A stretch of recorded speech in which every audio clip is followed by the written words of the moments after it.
If you're watching this, then you've probably experienced that gut-wrenching moment. The person that you love still, pulled away, leaving you all alone. Maybe they disappeared slowly.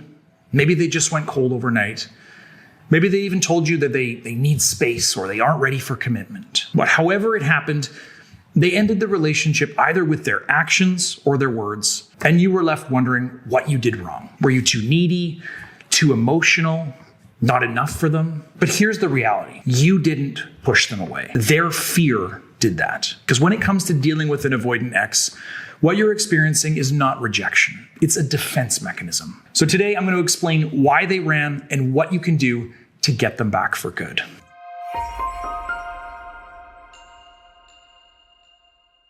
So what is it that makes avoidants act this way? Why do they go cold out of the blue, and what makes them actually come back?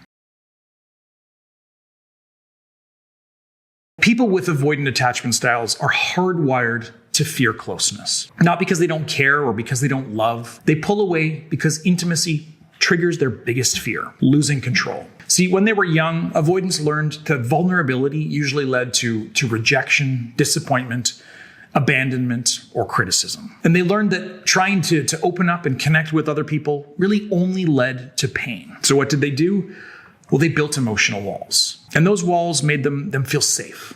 They learned that independence was the only way to protect themselves. They told themselves, I can't rely on anybody else, so I'll need to make sure that I don't need anyone else to be happy. But that was a lie. The truth is that avoidants can't survive totally on their own. They need people just like the rest of us. They need that human connection. So inevitably, against their own wishes, they sought out that connection and let it into their life. And they got into a relationship with you, somebody who is probably emotionally available, loving, and warm. And it felt amazing at first. But the closer the two of you got, the more serious things got, the more they felt like they needed you to be happy. Well, that's when the more those old fears started to creep back in, because they were betraying that part of themselves that they promised they'd never need anyone else again. They started to realize that independence they'd created was more fragile than they thought. And this scared the hell out of them. But they didn't want to admit this to you or even to themselves. They didn't want to acknowledge that anything was wrong because they didn't know how to fix it. So they pretended like everything was just totally fine. But the negative feelings started to build and build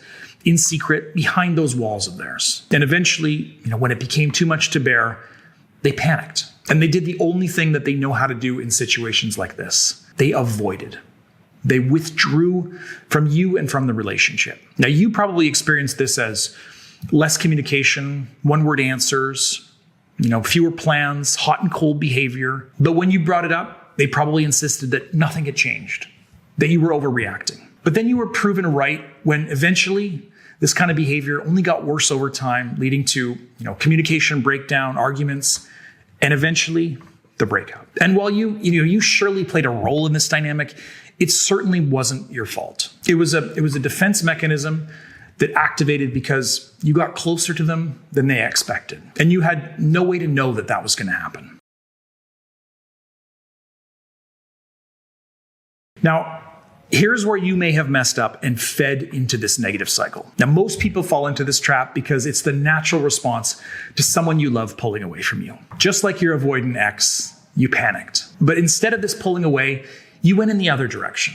You chased them. You tried to fix the situation. You begged for another chance. And chances are, in your desire to feel better, you may have pushed too hard, trampled over your ex's boundaries, and really maybe made an idiot out of yourself. So instead of getting that closeness that you were looking for and repairing the connection, all you did was push them further away. By chasing them, you reinforced that their fear of closeness equals pressure and the loss of control. So instead, you need to match your ex's energy. You need to pull away from them. Really, you need to go no contact. And the first step of this is to stop chasing them. Stop being their shoulder to cry on. Stop being a free source of love that they can access whenever they want on their terms, and then throw away when things get too intense or scary. So stop being the safety net that they took for granted. Now, at first, they're going to feel a bit of relief. I mean, the pressure you were putting on them is gone in an instant. But that initial relief is going to fade fast, and they'll be left alone with their thoughts. And all they're going to think about is how they messed up. Because when you withdraw, you're giving them more evidence that the narrative they created, the one where they're this independent person who doesn't need anyone else, is a total lie. And it only gets worse over time because avoidance is not the absence of emotion. It's the suppression of emotion. And that suppression takes energy. Once the distractions of work, hobbies, friends, family, once those things fade and go back to normal, they'll grow tired and those walls they've put up around their feelings will fall like a house of cards. And in that moment, they'll have no choice but to sit with the feelings that they ran from. The regret over the breakup, the thought that you've moved on, the fear that they've lost you forever, it's all going to come flooding back. And that's when they're going to start to crave you. And that's when the shoe is going to be on the other foot, and they are going to start to chase you. Let's break this down. Your avoidant ex doesn't just start missing you out of nowhere. Like all of us, they're biologically and physiologically programmed to crave connection with other people. But avoidants often struggle to create these connections because of their tendency to pull away. And that's why romantic relationships become so overwhelming to the avoidant. They don't have a lot of close emotional bonds, so a romantic relationship quickly comes to dominate their emotional life. And by removing yourself, by going silent, you created an emotional vacuum. Their life suddenly feels empty, and they feel driven to actually fill it back up. Now, it starts with thinking about you, replaying old memories, wondering what you're up to and why you haven't reached out. And then they start testing the waters, liking old posts, sending a casual text, asking friends about you. What they're really doing is trying to regain the sense of control that they lost. But here's the thing. If you can handle this right, you can both get what you want. You can both feel in control. They chase you, pine after you, and give you all the things that were lacking in your relationship, like interest, attention, and romantic gestures. And because it's happening at their pace, they feel more independent and comfortable. And that's exactly how you start rebuilding the relationship on a healthier foundation. So it's going to start small. They'll send a quick text like, "Hey, just thinking about you. Hope you're doing okay." Or they'll like a photo on social media or leave you a comment. Now, this may seem totally innocent, but don't be fooled because most of the time this is done with intention. It's not random. They are interested. But that interest isn't a total green light because this is when many people make a critical mistake. They jump back into things immediately, giving their ex whatever they want and act like it's back on within minutes of starting to talk again. I know it's hard to hear because it's already taken so long to get this far, but this can easily scare off your avoidant ex. And this time maybe for good. Remember, they're feeling pretty mixed up right now and they're pretty emotionally raw. And their main strategy is always going to be avoidance. So you don't want to end up starting this cycle all over again. So instead, when they reach out, respond warmly, but briefly. Make them wonder if you're even interested at all. Do not pour your heart out. Don't ask when you can meet up. Don't dive into deep emotions. Just be super chill. And your message really should be clear. And that is, I'm open to communication, but I'm not going to chase you. And this keeps the momentum going without reigniting their fears of intimacy. Now, I'm going to address something else that's a natural worry for many people at this stage. And that is, isn't this just a sign of panic? A fear of being alone?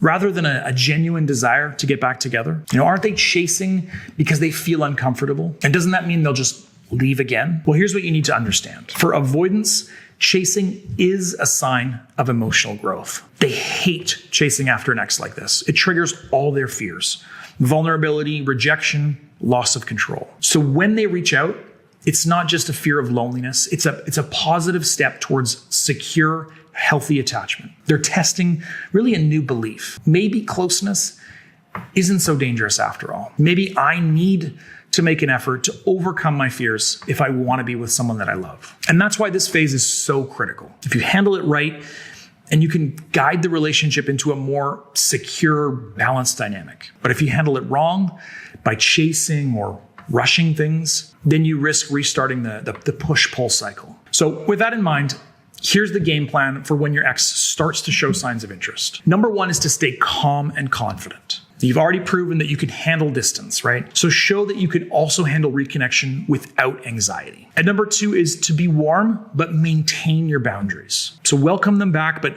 don't open the floodgates. Show them that emotional safety is earned and not given to them freely after a breakup. And number three, let them set the pace. Don't push them towards deep conversations, apologies, or explanations just yet. Don't try to plan a weekend getaway when you've only been on one coffee date. Follow their lead and roll with the punches. Fourth, rebuild connection slowly. Shift the conversation toward positive, low-pressure topics. Make them associate talking to you with safety and comfort. And five, don't punish them. Yes, they left. Yes, it hurt. But piling on guilt and resentment is only going to reignite their fears. You're going to have time for those kinds of conversations down the road. But for now, focus on having fun and just connecting with them.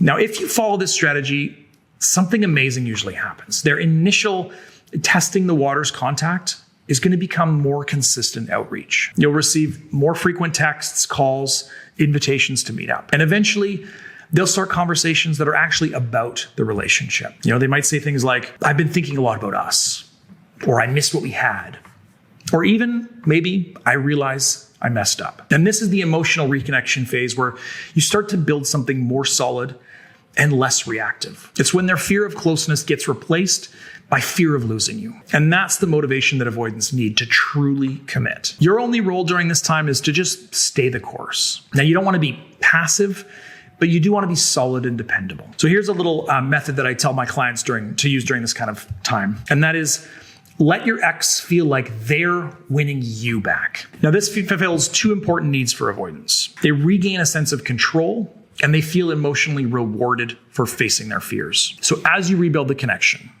compliment the effort they're making, acknowledge positive changes, and express your own feelings gradually, mirroring the pace that they're setting. Slowly let down your walls and open up. Show them that you're coming back around to the idea of getting back together. And once an avoidant starts experiencing positive reinforcement for seeking closeness, they often shift toward a more secure attachment style over time. And that's how people change. It's not through lectures.